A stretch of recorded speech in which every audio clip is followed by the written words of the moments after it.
Bună, dragii mei, și bine ați revenit la Miha în bucătărie! Astăzi o să fac o rețetă excelentă din familia mea, pe care am primit-o așa, moștenire, cu foarte multă nucă. O rețetă foarte simplă, pe cât este de simplă, pe atât este de extraordinar de delicioasă. Cu prima ocazie o să faceți această prăjitură doar ca să vă convingeți. Pentru început o să fac crema, bineînțeles, și am nevoie de 4 gălbenușuri. Eu am ales ouă mari, dacă nu puneți 5 gălbenușuri, unde am pus un praf de sare și am amestecat puțin pentru o culoare intensă. Aici mai am nevoie de lapte. Punem laptele. Cantitățile o să le găsiți pe parcursul acestui film. Urmăriți video și veți vedea exact cât lapte am pus. Amestec laptele cu gălbenușurile și sarea. Adăugăm cam 100-120 de grame de zahăr tos. Pun și zahărul. Am pus apă să clocotească pe foc pentru că voi face o cremă pe abur. Dumneavoastră îmi spuneți de unde mă urmăriți. Vă pup cu drag oriunde v-ați afla și oricum v-ar chema. Amestec foarte bine și pun pe baie de abur până se îngroașă această cremă. Și voi bate așa la foc mediu până când fac crema care o vreau. Batem în continuu. Trebuie să obțin o cremă groasă. Crema mea din gălbenușuri, lapte, zahăr este gata. O voi lua de pe foc. Va trebui să amestecați foarte mult până când are așa o consistență groasă. Și acum, cu mare atenție, o voi lua jos. Este foarte fierbinte. Aveți mare grijă. Așa arată. Acum o voi da la rece și o să fac imediat și 2 blaturi cu nucă. Rămâneți cu Miha în bucătărie. Revin imediat. Dragilor, prima dată o să fac blatul numărul 1, care înseamnă așa. Am 5 ouă mari pe care le-am separat pentru a putea bate vezea aceste albușuri. Puțină sare, deci puneți un vârf de linguriță și vom mai pune 120-140, cât de dulce doriți, atât zahăr puneți. Pun tot zahărul peste albușuri și voi bate foarte bine, bezea tare aceste albușuri.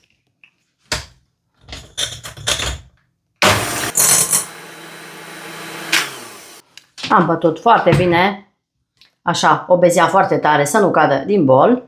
Încălziți cuptorul la 180 de grade Celsius, temperatură sus și jos. Am pregătit și o tavă, 35 pe 28 de centimetri, în care voi coace blatul meu cu hârtie de cop, bineînțeles. Peste această bezea voi pune cele 5 gălbenușuri. Voi bate gălbenușul cu albușul până îl omogenizez. Am bătut și gălbenușul. Acum adaug 50 de ml de apă. Să nu aveți apă rece, să fie la temperatura camerei. Amestec.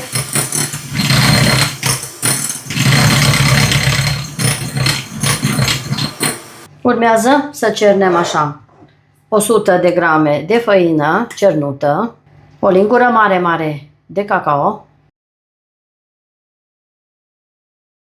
cam 15 grame de cacao sunt aici, o lingură mare, nucă, 100 de grame, voi incorpora așa foarte finuț, cu mișcări largi. Dumneavoastră până atunci apăsați clopoțelul pentru a primi notificări cu tot ceea ce gătește Miha la ea în bucătărie. Rețete unice și delicioase. Mulțumesc frumos pentru că mă urmăriți în număr atât de mare și că vă plac rețetele mele. Abonați-vă dacă aveți gusturile mele, abonarea este gratuită. Mulțumesc! Și nu este gata, voi mai adăuga o linguriță foarte mică de amoniac stinsă cu o linguriță de zeamă de lămâie, proaspăt stoarsă. Voi amesteca și voi pune peste compoziție. Incorporez bine și este gata. Rețetă din familia mea. Așa cum ne plăcea nouă. Multă nucă și foarte multe ouă. 10 ouă avem aici. aproape 10. Dacă aveți ouă mai mici, puneți un ou în plus. Eu am avut ouă mari, așa că nu mi-a trebuit mai mult de 4 ouă, 5 ouă. Deci de 2 ori.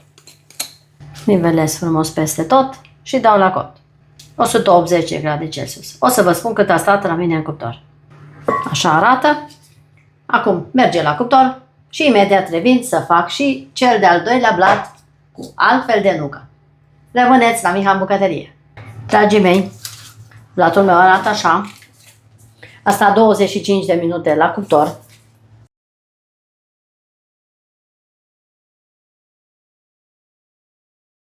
O să scot hârtia de copt și o să-l las să se răcească. Până atunci o să fac și cel de al doilea blat. Deci aici avem un blat cu amoniac.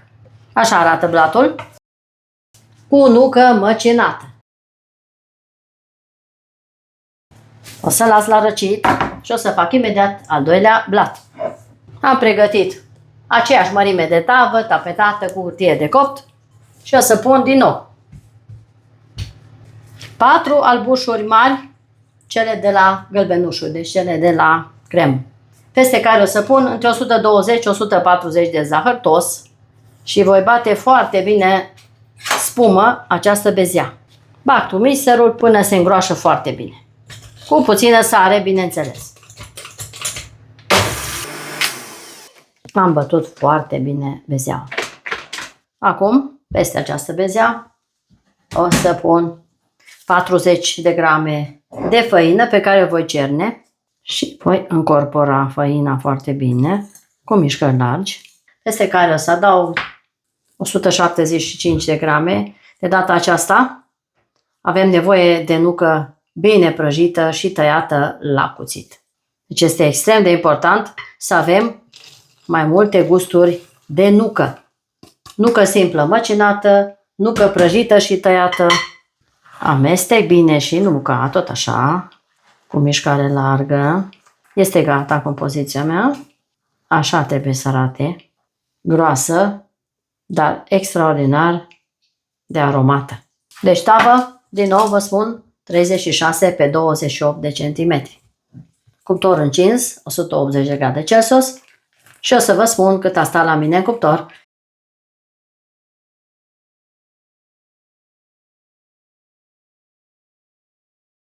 Voi goli în tavă pe hârtie de copt și voi nivela foarte bine peste tot, în mod egal.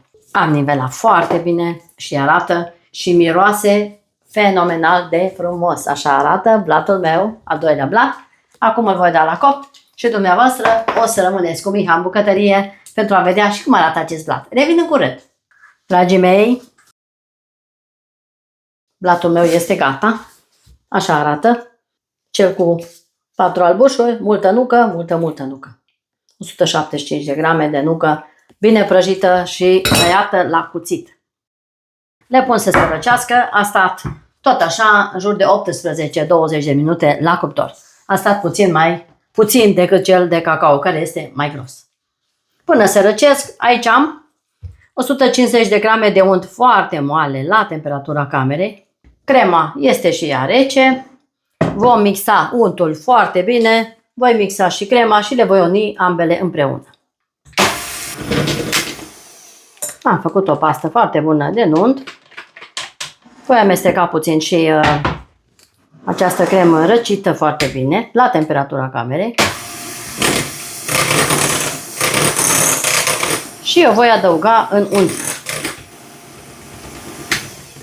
O să pun aici în unt o esență de vanilie și voi pune din cremă până când o cumpărez toată crema în unt. Iau așa câte o lingură și pun aici. La viteză mică, bineînțeles. Iar acum adaug și ultima parte din crema mea fiartă.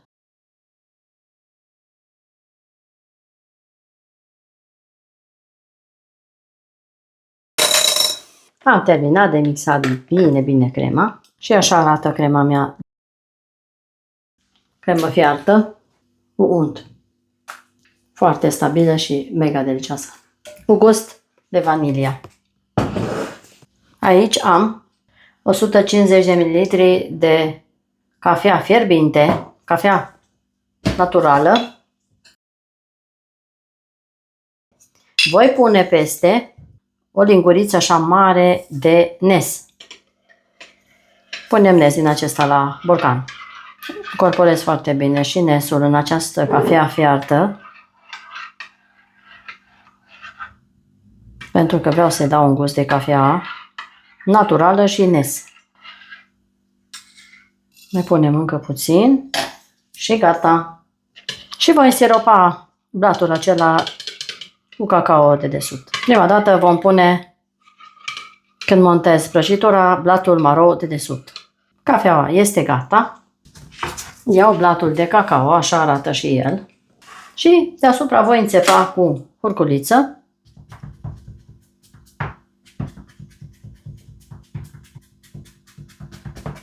Pentru a putea însiropa bine blatul. Nu este tare, dar o să trebuiască însiropat, pentru că avem acel blat de nucă și este delicios. Așa trebuie făcut. Iau din cafea și punem așa încet, fără grabă, pe toată suprafața, câte o linguriță de cafea. Am însiropat bine, am terminat și cafeaua. Peste acest blat însiropat o să pun din cremă, dar nu o să o pun toată, pentru că am nevoie și pentru partea deasupra, dar nu foarte mult. Punem așa, deocamdată, și foarte finuț o să întind crema peste tot. Am pus bine crema, am întins-o și acum vin cu blatul celălalt, cu nuca prăjită, exact deasupra, și o să apăs foarte ușor. Pun restul cremei și nivelez. 2 linguri de cremă și aici. Voi nivela și aici foarte bine și imediat suntem gata. O prăjitură foarte repede de făcut. 3 feluri de nucă în 3 feluri separate. Aici punem doar cât să creăm un strat, să pot să pun nuca deasupra. Am nivelat peste tot, iar acum o să vin cu nucă. Am aici 70 de grame de zahăr pe care l-am pus la caramelizat. După ce s-a făcut caramel așa colorat, așa brun, frumos, am pus peste 60 de grame de nucă măcinată.